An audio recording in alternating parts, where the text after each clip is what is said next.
રાંદેર પોલીસની ઝડપ, વિદેશી દારૂ સાથે 4 આરોપીઓ અટકાયા, 4.91 લાખનો મુદ્દામાલ કબજે। રાંદેર પોલીસ મથકની ટીમને બાતમી મળી હતી કે રાંદેરના ઋષભ 4 રસ્તા પાસેથી 2 કાર પસાર થઈ રહી હતી, જેના પર શંકા હોઈ આ ટીમે તાત્કાલિક એક્ટ કરીને બંને કારોને અટકાવી।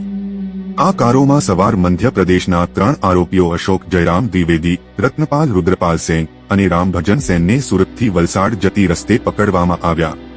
પોલીસે બંને કારોની ચકાસણી કરતા તેમાં વિદેશી દારૂનો જથ્થો મળી આવ્યો, જેના મોલ સાથે 4,91,000 રૂપિયા, મોબાઈલ ફોન અને કારો કબજે કરવામાં આવી। પોલીસે આરોપીઓ વિરુદ્ધ કાયદેસરની કાર્યવાહી શરૂ કરી અને તેમણે દારૂના વેચાણને રોકવા માટે સક્રિય કાર્યવાહી હાથ ધરી છે।